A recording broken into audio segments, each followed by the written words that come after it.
Daily page Ulhasnagar, हमारी खबरें हमारी पहचान। प्रहार जनशक्ति पार्टी के जिला अध्यक्ष के खिलाफ खंडनी का मामला दर्ज। बांधकाम व्यवसायिक राजा केमनानी की शिकायत पर खंडनी लेने के मामले में प्रहार जनशक्ति पार्टी के जिला अध्यक्ष स्वप्निल पाटिल और राष्ट्र कल्याण पार्टी के शैलेश तिवारी के खिलाफ हिललाइन थाने में खंडनी का मामला दर्ज किया गया है। पुलिस ने इस मामले की जांच शुरू कर दी है। उल्लासनगर के एक निर्माण व्यवसायी राजा गेमनानी के पास शहर में 2 बड़े निर्माण के प्रोजेक्ट चल रहे हैं। स्वप्निल पाटिल ने इन दोनों प्रोजेक्ट के बारे में जानकारी मांगी थी। इन दोनों प्रोजेक्ट की अनुमति रद्द करने, तुम्हें परेशान करने और तुम्हें बर्बाद करने की धमकी देकर 1 करोड़ रुपए की मांग की गई है। इसके बाद मांग घटाकर 25 लाख रुपए कर दी और एक अज्ञात व्यक्ति को भेज दिया, जिसने 5 लाख रुपए ले लिए। राजा गेमनानी ने शिकायत में बताया है कि इतनी रकम देने के बाद भी किसी अज्ञात व्यक्ति ने उनकी फोन पर स्वप्निल पाटिल से बात कराई। आइए राजा गेमनानी से इस बारे में अधिक जानकारी जानते हैं। मामला दर्ज होने के बाद हिललाइन पुलिस ने स्वप्निल पाटिल और शैलेश तिवारी को हिललाइन पुलिस स्टेशन बुलाया गया और नोटिस दिया गया। इस मामले में वरिष्ठ पुलिस निरीक्षक अनिल जगताप ने जांच शुरू कर दी है।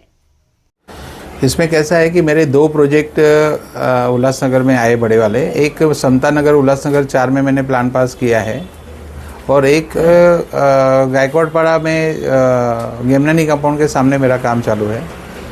उसके अंदर इन्होंने मेरे से अगस्त के महीने से लेके मेरे को 2 बार 3 बार उन्होंने बोलना कि हमको उल्लासनगर के अंदर तुमको काम करना है तो हम लोग किसी को भी छोड़ते नहीं हैं, तो आपके बड़े बड़े प्रोजेक्ट है तो हमको 1 करोड़ रुपये चाहिए। ऐसा 1 करोड़ रुपये का उनकी तरफ से मुझे डिमांड था, लेकिन मैंने उनको लाइटली लिया। लेकिन उसके बाद में जब मैंने देखा कि ये लोग राइटिंग में मेरे खिलाफ़ कंप्लेंट करे क्योंकि मैंने इनको कोई भाव नहीं दिया। फिर राइटिंग में कंप्लेंट करने के बाद में जब इनकी तरफ से मुझे लगा कि ये लोग अभी टॉर्चर करना चालू कर रहे हैं, तो मैंने इनका जो मांगा हुआ पैसा, पूरा प्रकरण मैंने 20 तारीख को गृह विभाग की तरफ और बाकी डिपार्टमेंट की तरफ मैंने भेजा और वो सारा मीडिया में भी आया। और उसके बाद में फिर उसने मेरे पास एक आदमी भेजा कल यानी कि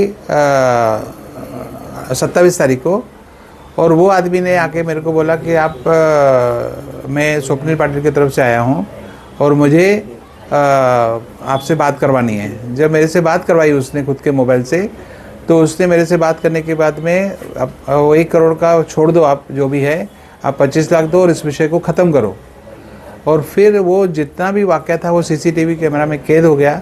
अभी वो आदमी कौन था और कैसे भेजा गया उसको मेरे पास, और फिर मेरे से उससे जब बात की तो मैंने आवाज़ पहचाना और पहचानने के बाद में मैंने उसको 5 लाख रुपए दिए और बाकी का पैसा आज देने के लिए उसको बुलाया था।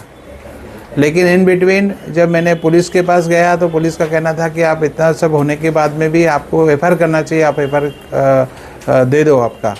फिर मैंने कल पुलिस स्टेशन में जाके ये सारा वाक़या CCTV कैमरा में जो कैद हुआ, उसके पहले की घटना, सारी घटना मैंने FIR के अंदर दी हुई है और पुलिस ने आरोपियों के ऊपर गुना दाखिल किया है। किस किस के ऊपर FIR दाखिल हुई है और कौन से कलम है? इनके ऊपर खंडनी के सारे कलम दाखिल हुए हैं और वो FIR में सारे आ गए हैं और 2 लोगों का उसमें FIR के अंदर नाम आया है। बाकी 6 अन्य हैं जिनकी पुलिस तलाश कर रही है और पुलिस इन्वेस्टिगेशन में सारा मामला सामने आ जाएगा और बहुत सारा सत्य है जो पुलिस में इन्वेस्टिगेशन में बाहर आएगा।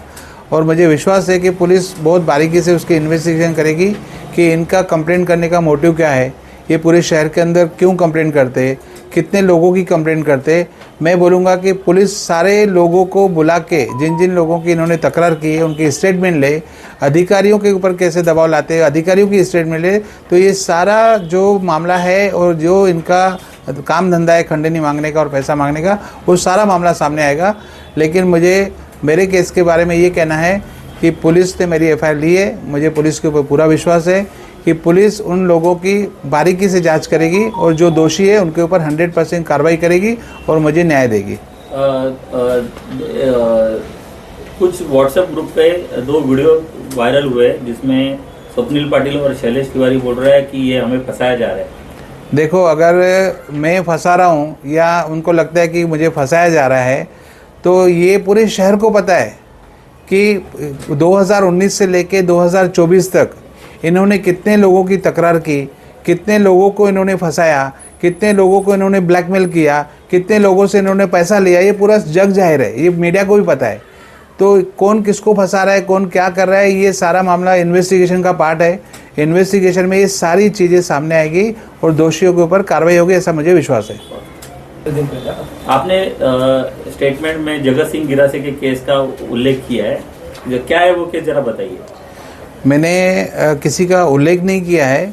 मैंने एफआईआर के अंदर ऐसा बोला है कि इन्होंने सेटलमेंट कमिश्नर के पास, विभागीय आयुक्त के पास इन्होंने सीढ़ियों के बारे में, जो अल्टरनेट सीढ़ियाँ थी उसके बारे में इन्होंने तकरार की थी और इनकी चौकसी लगाई थी और पूरे शहर का वातावरण इन्होंने ख़राब किया था। 2 साल तक उसका स्टे चल रहा था।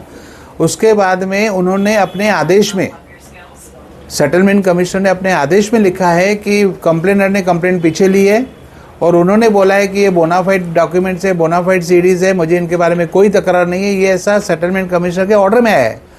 तो इसको तकरार पीछे लेने का कारण क्या था और इन्होंने तकरार क्यों की थी और 2 साल तक शहरवासियों के अंदर भ्रम की स्थिति क्यों पैदा की थी, और ये सारा मामला सिर्फ पैसा वसूल करने के लिए था, ना कि उनको फॉलो करके उनके पीछे कंप्लेंट करने का था।